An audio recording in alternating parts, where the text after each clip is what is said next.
on va terminer avec, merci, Santé publique France pour la dernière présentation, qui sera suivie d'un tout petit quiz avant le déjeuner. Voilà, Caroline Huchet-Carvela, voilà, pour Santé publique France, Pays de la Loire, que nous hébergeons à l'ARS.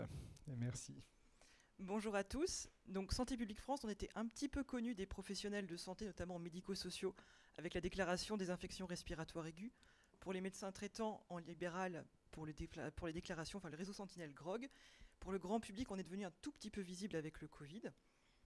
Alors l'idée, nous, on fait partie du réseau, mais on n'appartient pas en fait au portail de vigilance. C'est un peu particulier. On fait de la veille sanitaire, des investigations épidémiologiques, donc en population générale. Notre but, c'est d'avoir des chiffres précis sur l'état de santé de la population. Et quand on voit que ces chiffres en fait, sont anormalement élevés ou bas, on déclenche des investigations épidémiologiques qui vont nous permettre de rédiger en fait, des notes aux décideurs pour prendre ou non des actions et des mesures de gestion. Et donc j'ai choisi en fait aujourd'hui de vous proposer en fait en quoi la crise Covid en fait a été peut-être un stimulant en fait pour du coup notre action au sein du REVA en fait en tous les cas de collaborer encore mieux en fait avec les structures du REVA. Vous nous connaissez peut-être un tout petit peu avec le Covid avec du coup ici les points épidémiologiques, ici les cartes, l'open access sur Géode avec toutes les données en fait de la santé de la population française métropolitaine et dans les DOM quasiment en temps réel. Et puis ce qu'on publie en fait suite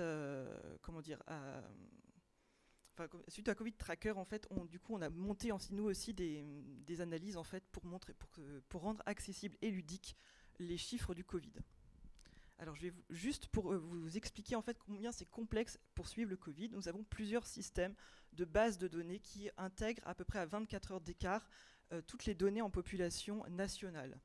Nous avons tout d'abord, on va partir en population générale. On a la base CIDEP que vous connaissez qui nous permet de calculer les taux d'incidence, les taux de positivité, les taux de dépistage, auxquels nous avions associé une base en fait de cas groupés de clusters. Toujours en population générale, nous avons la base qui permet de recueillir en fait toutes les vaccinations et de calculer des couvertures vaccinales. La base des établissements médico-sociaux. La base ici de surveillance en fait et de codage de tout ce qui se passe en fait aux urgences et qui nous permet d'évoluer en fait le nombre de recours aux soins pour du Covid dans les urgences et au SAMU. La base de surveillance en fait des hospitalisations en réanimation et en service de soins continus. Et puis les très particuliers, les cas graves de réanimation. Ce qui va nous intéresser ici, c'est un cas potentiel de faux positif au Covid à l'été 2020. Tout ça pour dire que en fait, on n'agit pas par nous-mêmes, on est toujours notre tutelle, c'est le ministère de la Santé, donc on agit sous directive. Et donc là, on va s'intéresser aux bases de dépistage, donc CIDEP pour les taux d'incidence et la base de cluster.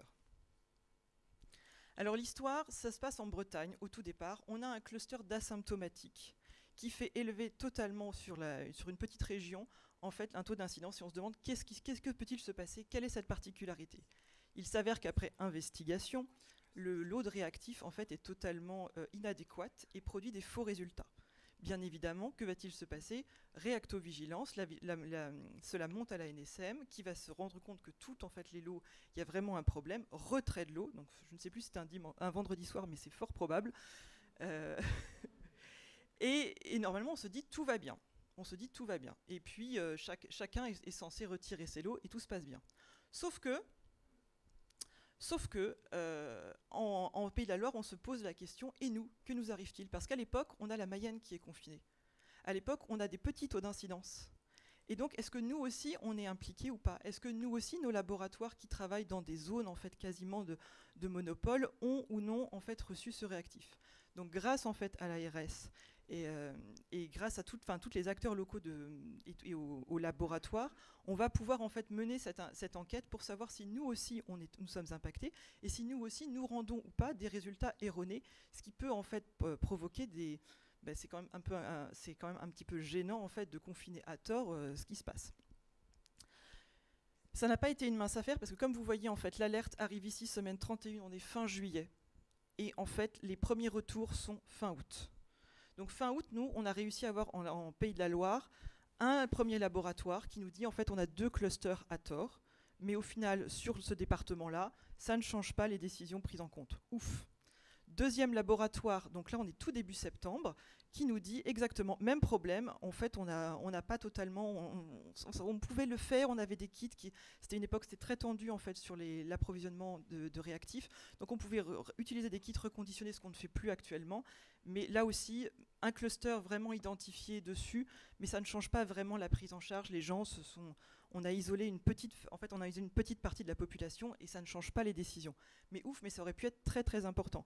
Alors ce qu'il faut savoir, c'est qu'il y a 2 régions qui se sont mobilisées sur cette alerte, c'est Pays de la Loire et Bretagne.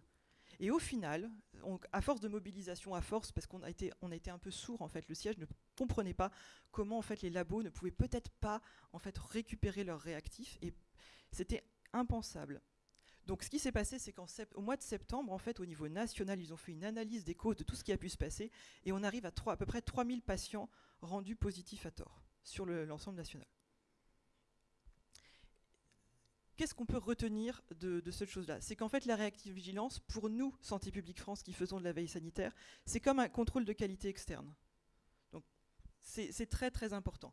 Ce qu'il faut retenir, c'est qu'en fait, on ne peut pas mener ce type d'action si on n'a pas une collaboration forte. Alors c'est encore pire quand c'est au milieu de l'été, qu'il y a la moitié des gens en congé, mais c'est vraiment très très important. Et je pense que c'est important qu'on se connaisse de mieux en mieux et qu'on travaille de plus en plus ensemble pour la qualité des patients, pour la qualité des soins. Et puis c'est aussi la diffusion virale. À l'époque, c'était très très important de savoir, ça partait par petits spots et ça s'étendait. C'était vraiment très très important de quantifier le risque en fait au niveau de la région et au niveau de diffusibilité de la région. La deuxième cas que je vais vous présenter, c'est quelque chose qui n'aurait pas pu avoir lieu peut-être dans d'autres régions. On est la première région de France en fait, qui a pu signaler au national des clusters de possibles échappements vaccinaux dans les établissements médico-sociaux. Et ça n'aurait pas pu avoir lieu si on n'avait pas eu un appui fort de l'ARS et un appui très fort du CEPIAT.